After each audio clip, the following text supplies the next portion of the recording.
5 o'clock. it's fine. So- Good evening, everybody. It's 5 o'clock. I'd like to go ahead and call this work session to order. And I'd like to pass it over to City Manager Nancy Brewer.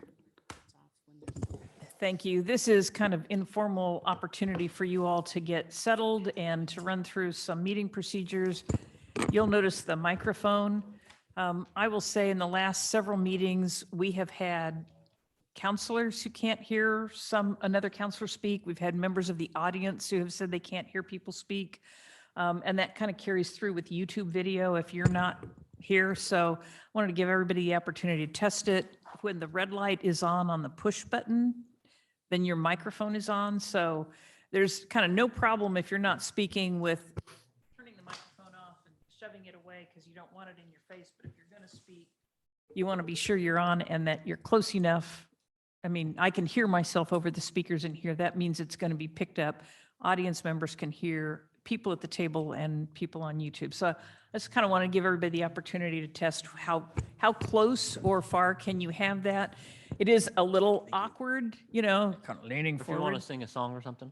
No, I could, but y'all don't want to hear. Actually, I have an okay singing voice, but what I would sing would be questionable. Wildly inappropriate? No, not wildly inappropriate. Go ahead and sing. I could go with something like, I want to be in the room where it happens, the room where, it seems appropriate, but Just want to remind you, we're streaming right now. thank you. I was baiting her all the way. When we have a 5 o'clock work session like this, we will usually provide food. It will be in the kitchen. You'll get a request from City Recorder in advance. Like if we do a sandwich order, what sandwich do you want, so that you would have a box back there with your name on it. There is a refrigerator in the kitchen with beverages. I don't know what all we have stocked. Diet Dr. Pepper. And we're very limited on where we can get food from. So it's usually pizza, Subway, sandwiches. So we're sorry, but we're limited. Yeah.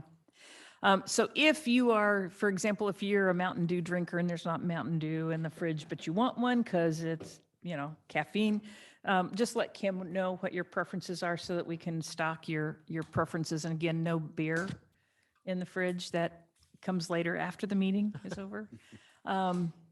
The new council members, you have an iPad, and for everyone, just some reminders about city email. You do have a city email account.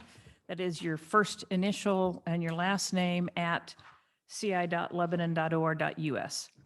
That is an official email account. Those emails sit on the city server. They are discoverable as public records. So when we get a public records request for, what are the emails from council about whether or not we should be planting cottonwood trees in parks, we go through that database and pull those. That should be your only official communication tool, because that keeps us from having to go to you to get things off of your personal device. I would say this or your personal laptop if you're using one for city business. If you're using it for city business, it makes it discoverable, and it can turn into, let me have your phone and see what are the texts that you've been sending. So if you're sitting in the meeting and you're sending texts like, I wish the city manager would quit droning on and on and on, that becomes a public record that can be printed in the newspaper. Just the advice that I have heard my entire career is, if you don't want to read it on the front page, don't do it. Don't tweet it, don't email it, don't text it, don't scribble it in your notes, because all of that stuff can be discovered at some point in the future. And it is important to keep track of that.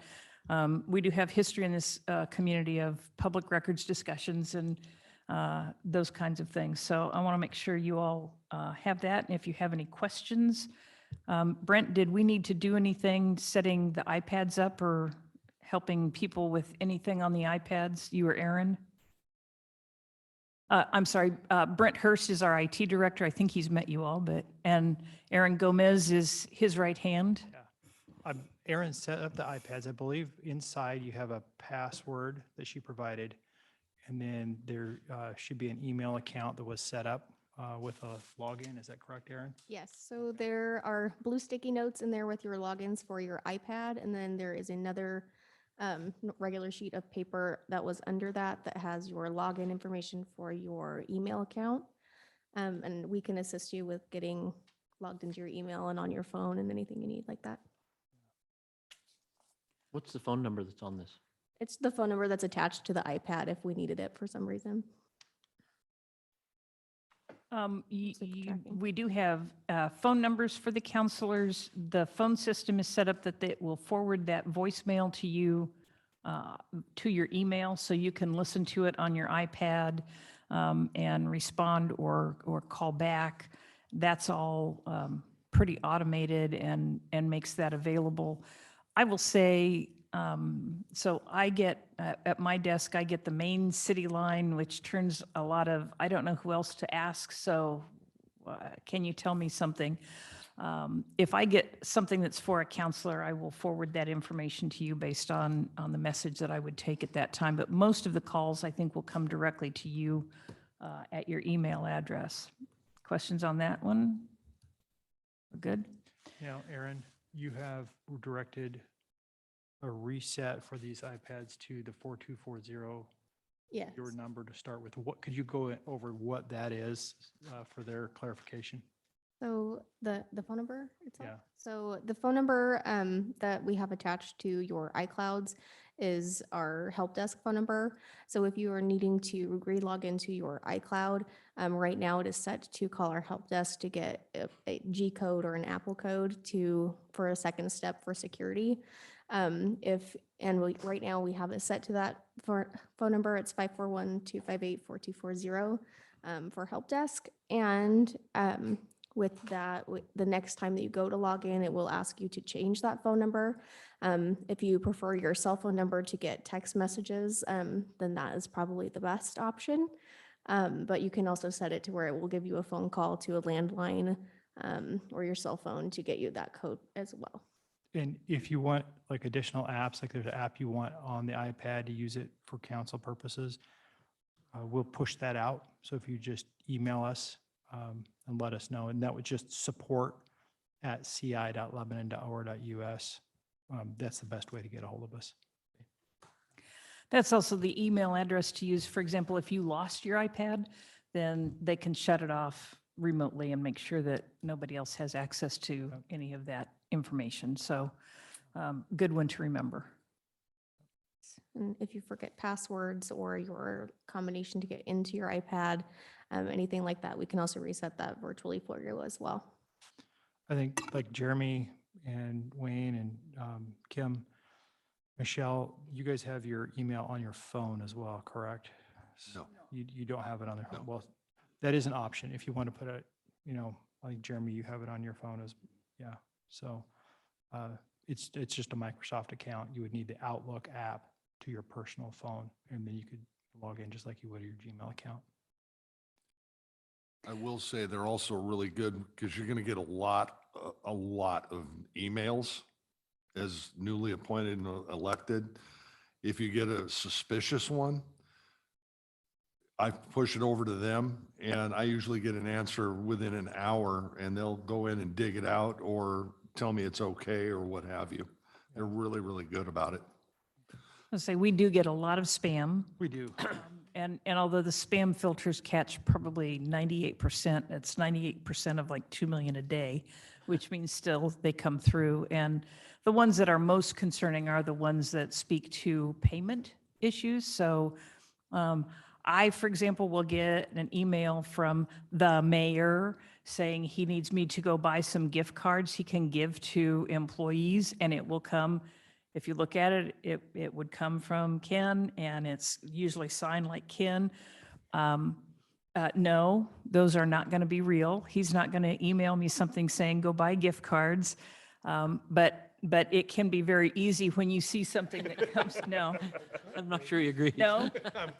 No, let's be Edit out clear, now, we're not, Nancy. I get a we're lot not of doing those that. type of emails in my personal accounts, and they're usually very vague, and they have an attachment And it's, if you look at it and you go, yeah, delete, don't ever Real open tiny, the so you can't really attachment, see what it is. ever. Yeah.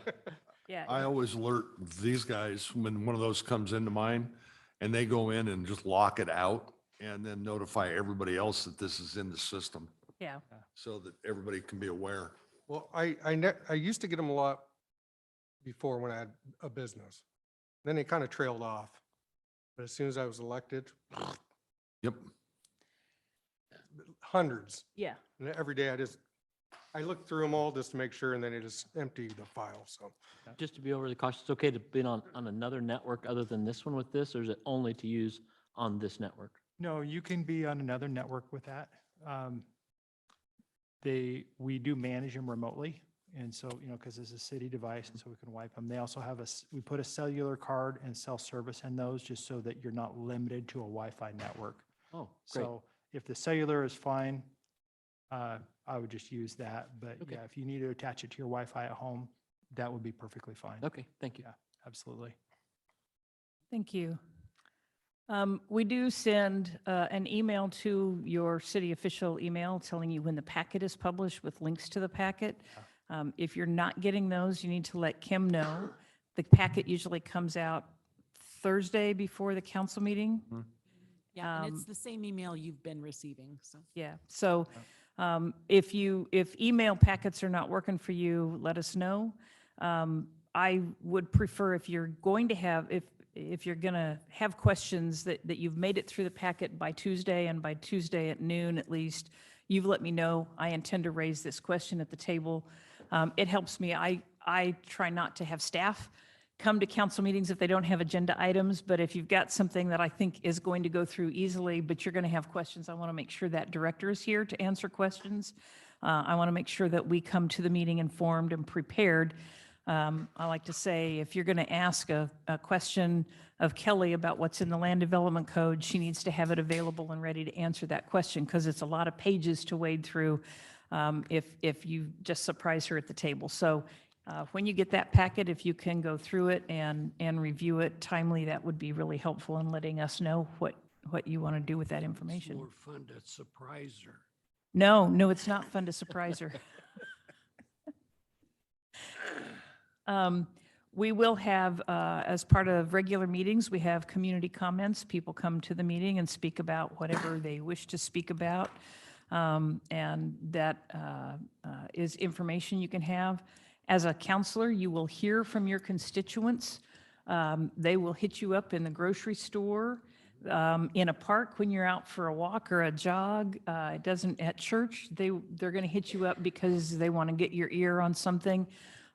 Those are all part of the job. It's why you get paid the big bucks and have a reserved parking place out in front.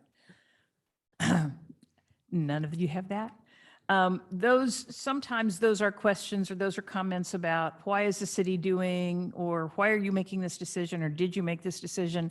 Some of those are also things like, stop sign in my neighborhood disappeared. A lot of those issues that are kind of more organizationally operational, the stop sign disappeared, you can send those to me.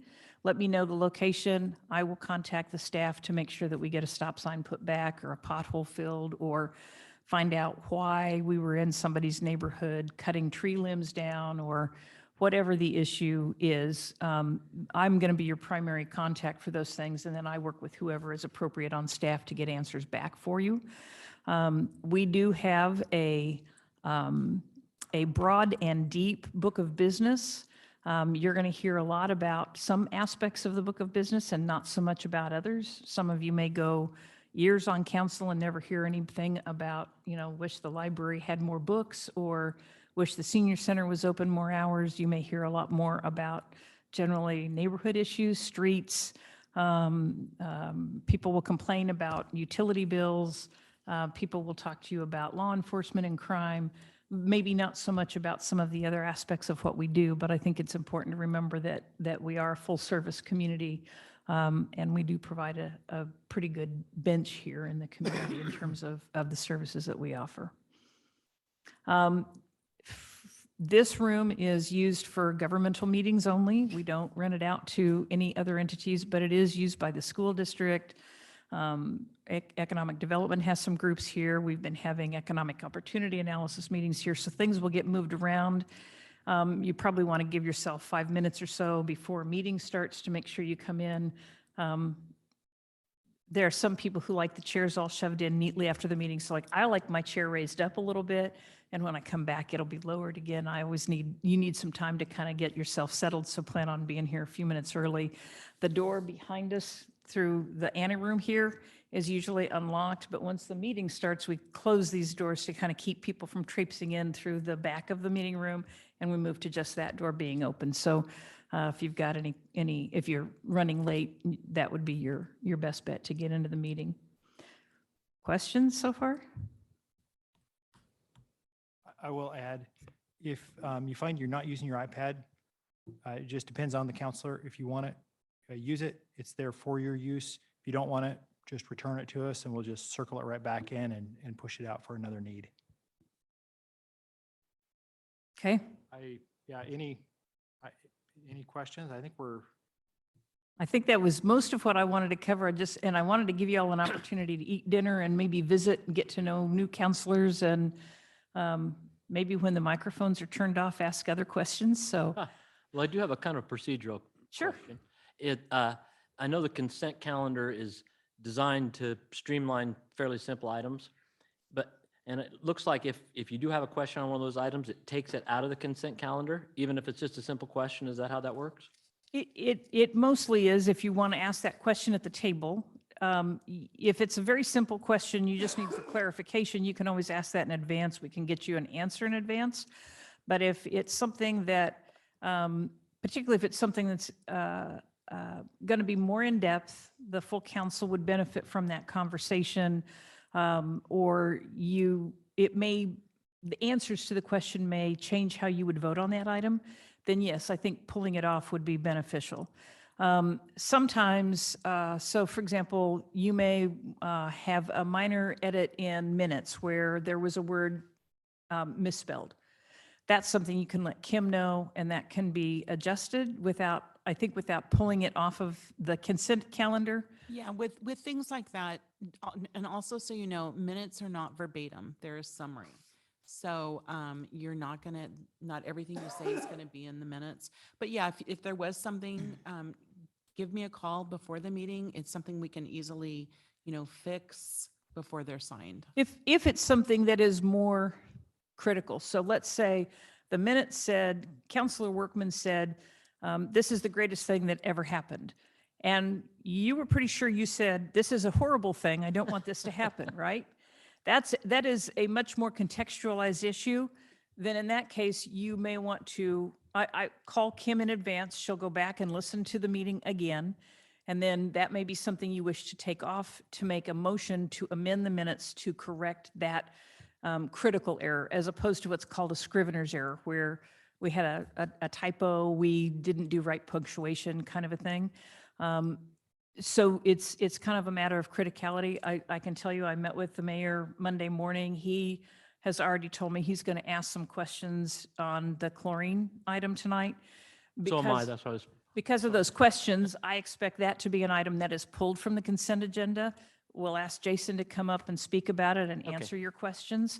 And then there would be a vote on that particular item. Separate. Okay, thank you. Sure. Always try to do that. Sometimes it's a challenge for staff trying, is this appropriate for consent agenda? And there have been some times where we've had like an award of bid that was like, well, if the bids come in, we have a good bid and we're going to award to the low bidder, it could be consent agenda. But if it's a high bid over budget, or it's a staff recommendation to award to a not the low price for some reason, that probably needs to come off of consent agenda because it may need more discussion. So there is a little bit of that happens even at the staff level in terms of putting the agenda together and where things go. As a matter of practice, do we put that, when we take it off the consent agenda, do we put it first or last on the agenda? It would go vote then on the consent agenda that's amended with the item taken off, and then a discussion of that item and a vote on that item. Oh, we go straight to that item, is that? That would be my expectation.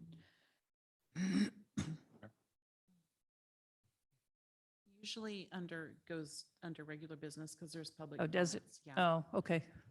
Okay, I'm sorry. I don't think, Doesn't my happen. time, I don't think we've ever had anybody pull anything off a consent agenda, so, Oh, I'm the first. And that was why I couldn't remember how we did it In years years? ago. yeah, in years. At least he's not saying Well, decades. the I'm only glad it reason was I you, had not me. Questions about it is it's the final approval.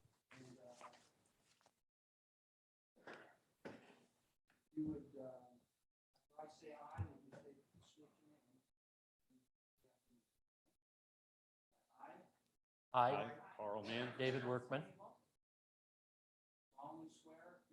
Do solemnly swear. That I will support the United States Constitution. The Oregon Constitution. The Charter and laws of the City of Lebanon. And I will faithfully execute the duties of the office to which I've been elected.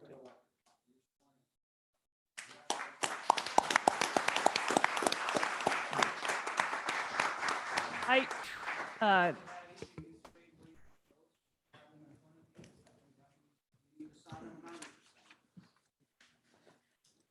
and then y'all may want to do pictures with family or something if you want to take a moment to do. If a family member wants to take a picture of you, there's an opportunity here.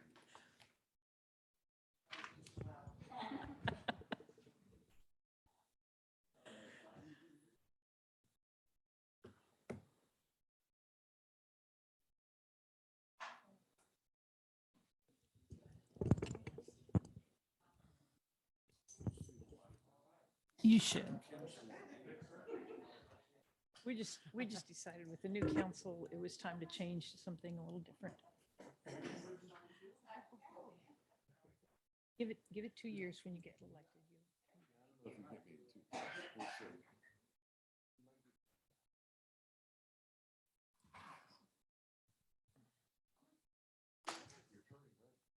I already have a mug.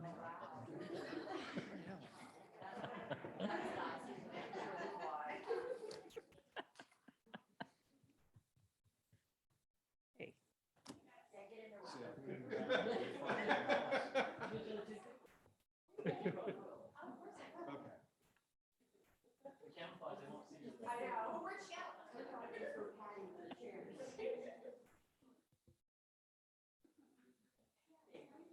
Hey, you might as well. You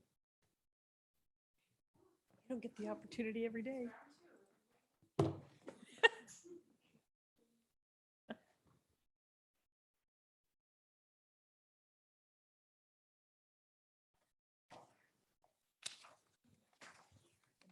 This is ready. Okay, thank you. I only have two. I know both of them, so I'm not going to struggle with that.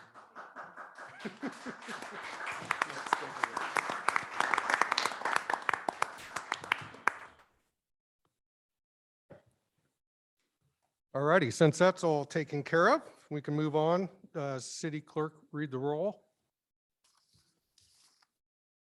Counselor Mann, Present. Counselor Workman, Here? Counselor Salvage, Here. Counselor Elfers, Here. Counselor Steinhabel, Here. Counselor Dykstra. Here.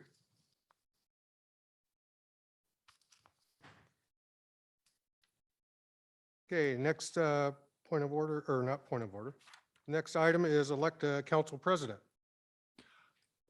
I would nominate Counselor Steinhabel. I'll second that. Thank you. I appreciate your confidence. And it's Vote for affirmative? Or yes? Aye. No?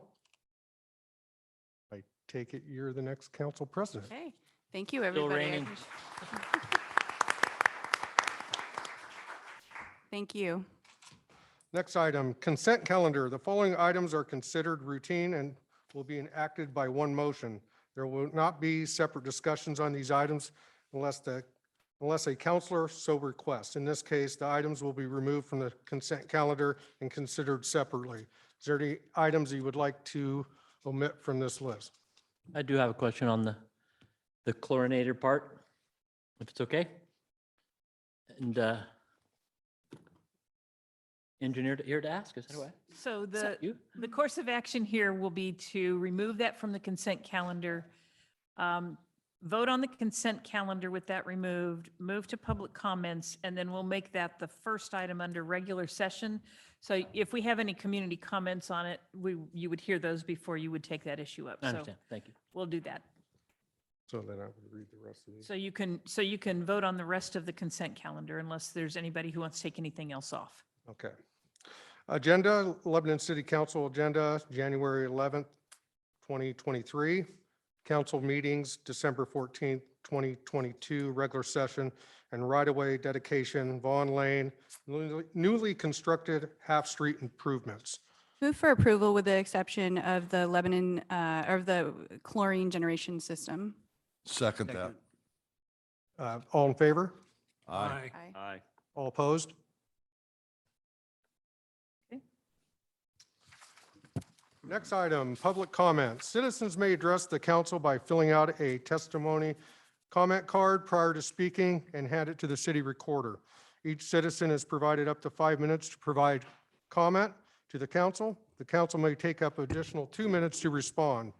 The city recorder will accept and distribute written comments at the speaker's request. Public comments can also be submitted by email to the city recorder at cilebanon.or.us prior to 5 p.m. on January 10th. So we have two. The first person is Cassie Cruz.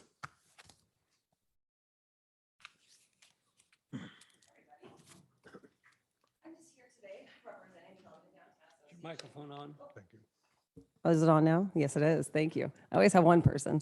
Yeah, I'm Cassie Cruz. I'm here representing the Lebanon Downtown Association. I come about once a month, just kind of let you guys know some updates that are going on downtown.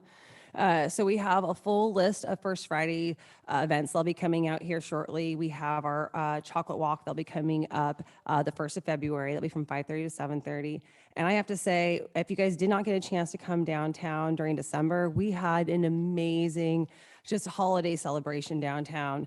We had buildings putting out bubbles. We had people on every corner. I mean, it was downtown was full of joy. And of course, that wouldn't be done if we didn't have amazing volunteers to get this work done for our community.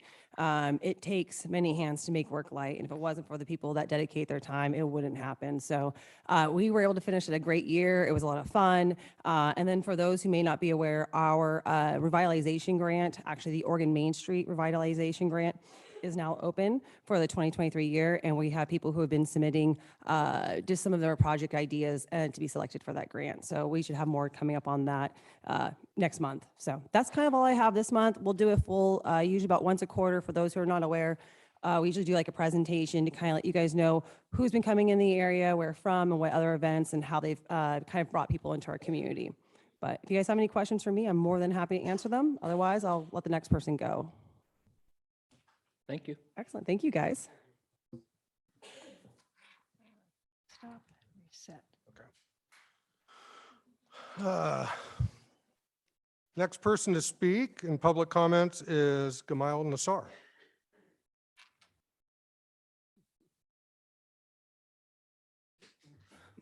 Good evening, everyone. Just want to, number one, say welcome to the council. Happy New Year to all of you. Look forward to the future and what it may hold. Just want to bring some attention and to some of the things that's happening. Number one is the Farm Worker Housing Development Corporation has their second building just completed. Some of us were able to visit earlier this month. Councilor Ulfers was able to visit. So that is right now the addition of, I believe, 24 units for the general public. And overall, when all the buildings are done, they'll have about 116 units complete just for the general public. Low income, affordable housing, they are apartments, brand new apartments. But again, I iterate that this is for the general public. Their quota of agricultural workers is already done with their first building, which was only 24. So I've gotten a lot of comments, a lot of requests when these are going to come out. In concept, they're very similar to Applegate Landing, and I'm sure Councilor Ulfers can provide more information on the differences and whatnot. Some of us counselors have gotten a lot of questions regarding traffic, future traffic, and all these things. But I make sure that I remind everyone that this went through a severe, or I should say not severe, but very intricate planning process. So all these things were thought about. It's just that the general community, we have to remind them that this is a wonderful opportunity for those that need some more low-income affordable housing apartments, that these are available for them. So I hope that the community will take full advantage of that. Some of the other things that myself and others in the community are working on is one of the things we'd love to see the return of, Mayor for a Day competition, also Mayor's Youth Council. If not the Mayor's Youth Council, then a community youth council will be working on that, because I feel that we're not really, or we could do a better job of listening to our various youth groups from little itty bitties to the high schoolers. And I think we can do a better job in our community listening to them and what their needs may be and help them out with some of those. During a couple other events, tourism brainstorming event scheduled for, at the moment, for February, and that is an opportunity for stakeholders to talk about some of the things they'd like to see in the community to help the economy. And that'll be sponsored by some local businesses, including my own, as well as LBCC, in terms of the brainstorming session itself and some reporting, and we'll make that available to the general public, what the community would like to see in terms of helping our economy, keeping some of our restaurants open, especially on Mondays. We'd love to see more open on Mondays. In the formation of a tourism promotions committee, which is a little bit different than the committee that we have. And again, this is I believe that out of that brainstorming session, a promotions committee may be born, and that is to help the promoting of our city, help the promoting of of the events and activities that happen here, and not just leave that for the individual organizations themselves, but have a global promoting committee that'll help bring more attention to our town towards making it a destination town versus just a pass-through town. Some of the other things we're working on is a ghost tour committee, private pickleball courts, meaning pickleball courts available, but probably on some private property, to help out the fact that we have a lot more pickleball players, and right now there's really only one location that they can play. Luckily, Boys and Girls Club makes that available. During the pandemic, they moved from the inside to the outside. So during the winter months, the inside's great. Another thing that started is Taste of Lebanon Restaurant Loyalty Program, which is a passport type program. We have over 30-something restaurants, and I think we can do a better job of promoting them, so that this is a great opportunity for them to get involved in their own marketing and help each other out as a group. And also, see, my goal is one or two more boutique or chain type hotels here to help bring income to the city, as well as provide some of these events and activities and opportunity to say, we have a place for you to stay here. You don't have to go to Albany. You don't have to go to Corvallis. So some of these are long-term projects, but we have to start somewhere. And those of us in the community that realize we need to do this, we're beginning to work with that, and we hope to either request assistance from the council and leadership, and or challenge you to help us do that. So, Mr. G, thank you very much, and congratulations and welcome to everybody. Thank you so much. Any questions? Okay. So that concludes the public comment section. So we'll move on to regular session. First item will be the approval to award the chlorine generation system. I'll turn that over to Nancy Brewer. Thank you, and I'll have our Public Works Director, Jason Williams, come up. He can answer the questions about this that you might have, so. Okay. I read these as well as I could for the 2 pages and the 60 pages, but is it safe to assume that both of these projects, I mean, the one bid is cheaper, is it safe to assume that, because it mentions in both of them someplace that there's installation, there's some contractor type work that'll be done. Is it safe to assume that the cost for both of those is similar? No, not similar at all. The cost for the proposed project includes all installation. Oh, okay, great. Yeah. Great. And longevity or lifespan of both these and maintenance costs over the course of their life is similar, or? Very, yeah. So what we did, because this is something we've never done before, haven't been exposed to, we found out everybody that is using this technology and made some trips. We traveled to Warrenton, McMinnville, eWeb, Salem, City of Salem, Silverton. Like Warrenton has had that program in place for about 7 years, and they've had no issues with that yet. McMinnville is over 10 years, and they've had nothing to replace as of yet. eWeb's just a little over 2 years so far, and Silverton is 10 plus years. They didn't exactly know how long, but nobody had any large concerns. There is maintenance and cleaning associated with this, which is also a part of the proposal. And that's the same both, Yeah, relatively. yearly cleaning of the cell. Okay, thank you. Yeah, you're welcome. Any other questions? Sorry. That's fine. You can ask questions if you have some. Well, the only reason I wanted you to come tonight was there's new members on the city council, and this was a final approval. Sure. So I want to make sure that we had the opportunity to ask any questions. It sounds like you guys did your due diligence on this, Sure. that you've looked at other areas that have this system in place already and seen that it's actually working. Can you just go over briefly for us the reason why you're looking into this system? Absolutely. So in June of 2021, we were notified, every water district or wastewater treatment plant that uses hypochlorite for disinfection of their process was basically rationed, put on rations for hypo. Because the only supplier of chlorine in our area is in the Northwest in Tacoma, and they had a large explosion with some really specific transformer equipment because it's electricity and salt that generates the product. And they were unable to get that operational, so they were bringing chlorine from everywhere. And in light of all the recent challenges that we had and continue to have as far as getting supplies and materials, we thought we should hold our own straw, so to speak, so we could control. The last thing you guys want me to do is say, hey, we got to put the city of Lebanon on a boil water notice because we can't get chlorine, which is a result of not having it. So we went down this avenue. It will operationally save us about $9,000 a year versus what we're buying now. That's with the electrical components, the power, increased power usage versus the 26 grand we're paying for bulk hypochlorite right now. And there's environmental kind of benefits this way, right? Yeah, this is a lot better for us. This is, the stuff we're buying is a 12.5% solution.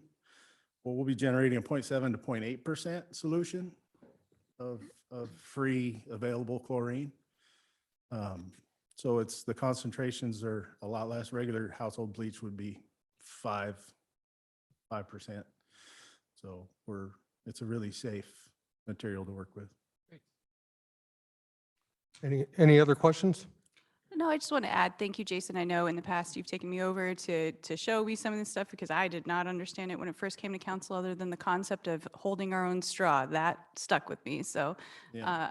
I'm going to, in your stead, make sure that same extension gets offered to our new counselors and our mayor so they can visit and see too the plant that's out there and everything that's going on and the good work of our employees. So just again, thank you for helping me understand that back when, and it's great to have a new council to learn from that as well. You're very welcome. And Thank you. yeah, anybody that wants to go, we'd be happy to take you on a tour. Well, Thank you. I would like to thank you for coming tonight. I know you have a busy schedule, and it was just for basically 3 of us, but I appreciate that. Thank you so much. Absolutely. You're very welcome. Thank you. So we'll move to a motion. Also move. I couldn't hear. I'll move to approve. I'll second. Those to approve, Aye. Hi. those opposed?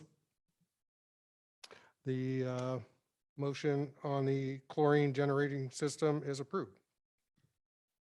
So, anything else? that I need to- No, thank you. And I would say, two of our biggest cost areas are the water treatment plant and the wastewater treatment plant. They are both heavily regulated. Those regulations drive a lot of the costs.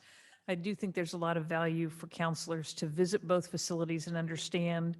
We're talking big equipment, expensive motors and drives that are necessary and required to treat both the incoming water and the effluent, and to do that well. And because we'll be coming up in another year or so with a wastewater treatment master plan, you'll be seeing and reviewing sometime over the next several months, perhaps when it's spring and not so rainy, because the wastewater plant's largely outdoors, there's an opportunity for you to go and become a little bit more familiar with the issues that are there now, and then how that might come through in a master plan at some point in the future. So, and happy to arrange a tour for you anytime. Great, thank you. Okay, let's move to the next item. Selection of council liaisons for the Library Advisory Committee, Parks, Trees, and Trails Advisory Committee, and the Cascade West Area Commission on Transportation. I'll pass that off to Nancy Brewer. Thank you. I will say Parks, Trees, and Trails meets on at least quarterly, little more trying to get into every other month, 2:00 here in the travel station on the third Wednesday. Library Advisory is at 4:30 on the second Tuesday of every other month. Those are two city committees. I will note, Councilor Dykstra has told me that he's interested in the Library Advisory Committee, but really looking for volunteers. The Cascades West Area Commission on Transportation does a little more coordination on regional transportation issues. So if you have an interest in transportation, that's a good one to participate in as they look at regional transit, road systems, connectivity, allocation of federal funds that come to planning organizations and those kinds of issues that pop up. So you really do want to have an interest in transportation issues to participate in that committee. So looking for volunteers.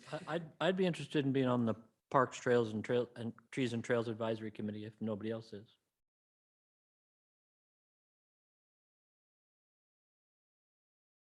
And then Wayne Dykstra said library, if nobody else wants to be library. Sounds great to me. Anybody on transportation? I will volunteer for the transportation one. I helped with the city's transportation system plan back in 2018 before I was elected. So I have a little knowledge, but if nobody else is going to do it, I will do it, I guess is what I'm saying. I will not fight you for it. If you want to take it though, please, anybody, volunteers, blink twice. No? Okay. You win. You- Okay, happy to do so. So I guess we're moving on to the next one. That can So work. the second item on the regular session is the Goose petition. Nancy? Thank you. So this, the petition did come in. I noted there an estimated 300 signatures on it. City recorder counted 123 from the Lebanon zip code. This apparently was put on a petition website, so we got people from around the nation who signed in. Again, this reiterates from the last council meeting. We do have a permit process for people to have farm animals. It does require unanimous approval of the property owners within 300 feet. It also requires keeping the animals fenced, keeping feces and odors cleaned up, and then having no complaints. In this case, the goose was not kept in the fence, and not all of the neighbors signed on, and there have been multiple complaints that have required police officers to go and get the goose back into the fence. So Ms. Core was originally given 30 days, which would have been December 22nd. She needed more time than that. We did give her an extension to January 4th. I have 4th in the memo, but it might have been January 5th. Code enforcement officer let me know yesterday that the goose has been rehomed. So as far as staff is concerned, this is a done deal. But If the council wanted to address any of the criteria for the permit, we could do that in another setting in terms of looking at the ordinance and the code language if you thought we needed to add or take away criteria associated with that. That's really the only action I think at this point that you would have available to you to take. So any questions, I'd be happy to answer them. No questions? Was there a vote on No, there's no I didn't need, think there's no so. need to vote on it or if anything it's else. been so rehomed? It's been rehomed. So. Okay, on to the third item. Repealing and replacing Lebanon Municipal Code, Chapter 15.04 Structural Code, presented by Kelly Hart. Good evening, all, and welcome to the new commissioners. For ease of processing, I'm actually proposing to take items 3, 4, 5, 6, and 7 all together. And it's presented under a single staff report since they're all interconnected, if that's okay. So what we have before us is basically a code swap out. The city has a building program, and as part of the administration of the building program, we have to follow building code. That building code in Oregon is based off of the International Building Code Standards. Oregon then adopts its own standard and provides additional standards on top of the International Building Code. And then the city, to be able to administer its own building program, needs to therefore adopt those codes as well. So really what this whole process is we have several different sections of our code that relate to the building process and the building construction code. And these ordinances repeal and replace the existing language. So just to go down the list, the first ordinance is for the structural code adoption. This is just a simple eliminate everything that we currently have and replace it with what's proposed in the ordinance. For number 2, this one's a little fun. This hasn't been updated for quite some time, so we still have references from our Lebanon Fire District, not the fire department, not the fire district. So we're cleaning up that section of the code. And that is also a repeal and completely eliminate that section and replace it with what's proposed in the ordinance. The next section is regarding the Board of Appeals. That's the third ordinance on the list. As part of our process in our building department, we hire and contract out building construction services for our building official. And so since we have a contracted building official, we are required through the building code division in the state to have an operating plan that is put together that meets all the state's requirements and that are then approved by the states to ensure that we're operating our building division appropriately. As part of that operating plan, we have to adopt an appeals process. And so since that's already identified within that plan, it's proposed that the language associated with boards of appeals be removed from the code since it's already codified in a different section. And then the last 2, I just want to make sure that this is clear. The last 2 are related to code sections that already exist in the code and are not being proposed to be amended in the language form whatsoever. They're related to camping vehicles and recreational parks and the regulation of placement of vehicles and parking of the recreational vehicles on public streets. Currently, this code language is in our building code section, but it has nothing to do with buildings and it has nothing to do with construction. And so as part of our code cleanup where we are changing out the old building code for the new, we thought we might as well further clean up the code and move these 2 sections as they are existing and written into more appropriate code sections. This has nothing to do with anything related to the conversations that have been ongoing regarding homelessness and use of recreational vehicles as homes. It is just simply a modification of where something is read in the code. And so that's where this language is to repeal the language in chapter 15 where it's related to building, and then amend the chapters that we're then putting these new languages in. And so that is the scope of what we're proposing to do. And I'm available to answer any questions. Just housekeeping, pretty much. You summed up my entire staff report in 2 sentences, so thanks. So I'm going to have to ask, do we vote on each? Separately, that's what I thought. Yep. And read you each call on the city ordinance. attorney reads the title and then you vote. Yeah, you're gonna have to give me time between them to go scroll down to get to the next one, because, it's a new process for me, Kelly. You want me to read the first one? Yes, please. Ordinance Bill number 2023-01, a bill for an ordinance repealing and replacing chapter 15.04 Structural Code of the Lebanon Municipal Code, ordinance number 2994. Move for approval. Second. All those in favor? Aye. All those opposed? I guess that passes. A bill for an ordinance repealing and replacing chapter 15.08 Fire Code of the Lebanon Municipal Code, ordinance bill number 2023-02, ordinance number 2995. Move for approval. Second. All those in favor? Aye. All those opposed? It is approved. Ordinance bill number 2023-03, a bill for an ordinance repealing chapter 15.20 Board of Appeals of the Lebanon Municipal Code, ordinance number 2996. Move for approval. Second. All those in favor? Aye. All those opposed? It is approved.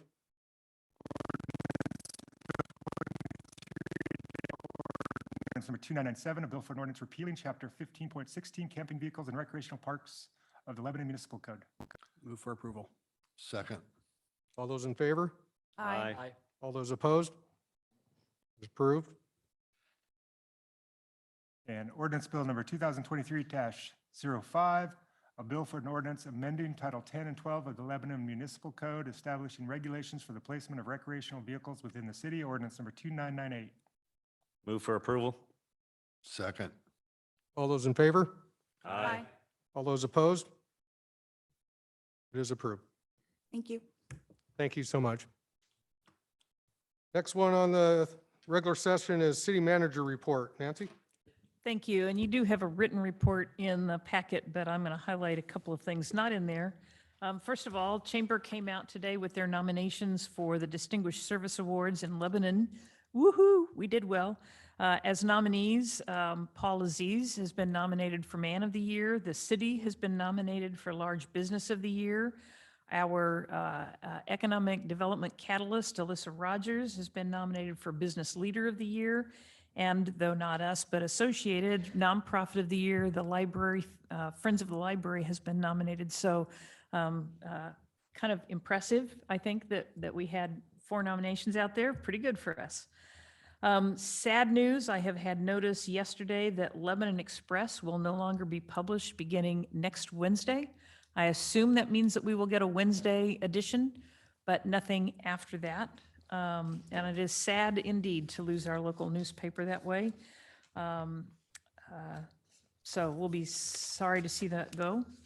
And then had a conversation this week with Republic Services following up on the discussions surrounding their continuation, their rate increase. They are working to get a cardboard-only disposal bin placed at the filling station at Oak and Park. It's not there yet. When it gets placed there, we'll put something out on Facebook. I go by several times a day checking, is it there yet? But we're going to try that for several months to see, does that help in terms of some of the recycling? It will just be cardboard, not other recyclables, not garbage, not anything else. And they'll be monitoring it to see that it remains as just cardboard to see if that works. And then they have scheduled 3 general community recycling events that would take cardboard, electronics, and metal. And I'll have written information. They'll have some flyers out to us too for February 4th, August 5th, and November 4th. Those will be held at our public workshop, so the ability to kind of drive in, dump your stuff, and drive out. We have a hazardous waste drop-off scheduled for April 8th and a yard waste drop-off scheduled for May 6th, also at Public Works. They will be working on getting flyers. We'll get them posted up on Facebook, on our webpage. We'll have them at Library and Senior Center, and you all will get probably several you can share with people. We want to make sure people in the community know that those opportunities are becoming available to help address, what do you do with the old microwave that doesn't work anymore and it doesn't really fit the trash bin, but it's sitting in the garage and you can't park your car there. This will be a way to address that. So I'm not talking about my garage there, but anyway, so hopefully some good information for the community. And I'm pleased that they heard the council's complaints and are working to address that for our community. They also, to the extent that they have some problem areas in town, they're helping identify those and sharing them with me where, for example, a neighborhood is so parked up on a cul-de-sac that they can't get a truck turned around, and so they can't get down that street to do a collection. We'll be working on how to maybe reach out to that neighborhood and say, look, y'all know that Wednesday or Thursday is your trash day. Can you not park on the street on that day or at least have some place where you can put bins and work on getting that resolved? So hopefully we'll see an improved service coming from Republic Services and see where that goes. And with that, I would answer any questions you might have. Was there anything on talked about low-income help? Did they mention anything on that? So they do have low-income help. We're working, so the city has an agreement with Community Services Consortium for people to get low-income assistance from the city on their utility bill. That's up for annual renewal right now. And so when we have that list, we will share that with Republic Services, and they would look at that list because once you've been approved through CSC, you meet certain income requirements. They would look at that list to help. I also will note they have a variety of bin sizes and pickup frequency. So I know that they have some relatively smaller bins that maybe they only pick up every other week for a much lower cost. If you have that service, I believe you can still have weekly yard debris and weekly recycling pickup.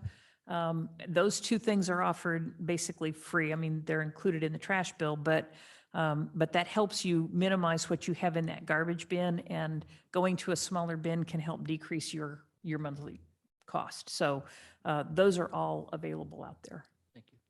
I will say that following that meeting, that gal went out to the soup kitchen, did a survey, found out that they had been inappropriately servicing us and are changing the service to a weekly pickup. And then just today, we found out they approved a grant so that it will be free to the soup kitchen. So for nonprofits, they are starting to be a little bit more responsive. Just wish it hadn't taken that meeting to do that. I agree. But I'm glad to see the responsiveness. Yes. And I will note, just from my written report, Ice Storm, Public Works, Police Department, deep appreciation for what they went through. Big accidents and tree limbs down all over town and bad driving on the part of many people, but they prevail and deal with it. And so I just want to call them out because I like to embarrass Frank and Jason. And it's so easy to do. Good work. I think we got to really appreciate the good work that happens in this community. Yep. Thank you. Thank you. The next item is items from council. Yeah, I have one. Michelle and I were contacted by a citizen who lives near Weldwood Park, South Main Road. And they were concerned with recent increase in traffic due to there being a school there, multiple apartments going up in the area. It's a busy intersection down there at Market Street, but right there at Weldwood Park, where Weldwood Drive comes off, they were requesting a flashing pedestrian crosswalk there. They'd spoke to Ron Whitlatch, the city engineering, and Michelle and I both got to speak to him. And is Ron still here? Yes. Back there. Yeah, could we have Ron come up and kind of address some of the options we have with that? Sure. Thanks, Ron. So I had a call, we've had several calls from citizens about South Main in terms of speeding. Frank and I have had multiple conversations about speeding. Speed signs, crossing us. A crosswalk across South Main. We would not recommend that without some kind of a stop control measure, i.e. a stop sign, or you would want a traffic signal or a rapid flashing beacon. So the person that I spoke to, I mentioned that to him. I also mentioned to him to engage their counsel with that so that we could move that forward a little bit. But what questions do you have? Well, I guess you identified that it wasn't a one-time issue. You've had multiple people contact you Yes. about not only the crosswalk issue, but just people speeding in the area. Yes. And it seems that there's a park there, and I know in the summer they play baseball tournaments all day long, and there is a lot of foot traffic going up there, especially with the school right across the street. And I think it might be worth looking into getting a flashing beacon style crosswalk there that would alert traffic to slow down and stop if someone's pressed the button and can cross there. Yes, and we've used them in the past on a lot of different intersections, or not intersections, mid-block crossings. But in this case, we would probably put it at the intersection of Weldwood. I think it's a good idea. It's always nice when we have citizens that can kind of enforce what we think. I don't know that it would meet any kind of warrants for that. So, you go through a warrant process. That said, it doesn't necessarily have to meet warrants. I think it's probably with the dog park there, with all the kids in the schools. I think it's something that we could definitely look at for budgeting next year. But you're looking in the neighborhood of $30,000 to $40,000 to do that. By the time you redo the sidewalk access ramps, do the crossing, and then build the rapid flashing beacon signs, they come whole, but they're anywhere from 15 to 20,000. By the time you do all that, that's what you're looking at from a budget standpoint. Was So that 30 to 40,000 in 2019, or is it 30 to 40,000 in 2023? I'm just for clarification. So we just got quotes for one to do out at Tennessee Road for the Mark Slough Trail crossing. And we paid, I want to say somewhere around 16,000. And but Sure. it's not necessarily that, it's the install, pulling the power to it and the other things that go with it. So that's a good price. Now, the one caveat to that is we ordered that 3 months ago, along with some big message board signs 4 or 5 months ago. And on a weekly basis, we ask where these are at. We keep getting the same story, Not which here is, yet. yeah, Okay. they're coming. So, it takes time. Supply chain's definitely an issue right now on a lot of this stuff. Mhm. But it's doable, definitely doable. Do you have a rough estimate how many of those we have in the city limits? So rapid flashing? Yeah. So we have a couple at the high school. We have one on Russell Drive, one on River Road, one on Highway 34 there at Fifth Street. Hmm. And I think that's it right now. Sounds like you feel like this is an appropriate location for. Yeah, I definitely would not put a crosswalk with nothing out there. Right, yeah. I think that's a big mistake. Yeah, you're inviting Yeah, tragedy, yeah, yeah. without that. It needs to have some kind of stop control measure, or you need to have something to get drivers' attentions. We have got the one up at the hospital too. Oh, yeah. That's up there. That's right. So where at? Tangent, by Yeah, the way. Fifth Tangent. Yeah, 34. Yeah, So they're that'd be, effective. that'd be something on 2023 budget, 2024 budget. So that'd be something we'd look at this year. We don't have it in our budget. We could probably find it this year with some of the projects that we didn't do. But it'd be something looking forward that we would look at for next year's budget and bring back to the budget committee and the council at that point. All right. Great. I think that's something both Jeremy and I will be looking for Okay. in the budget, so. Yeah, definitely. We will put it in there and see if we can't get it built. Thank you. Okay, thank you. Okay, you bet. Anything else? Okay. Thank you. Is there any other items from council? Okay, we'll move on to public and press comments.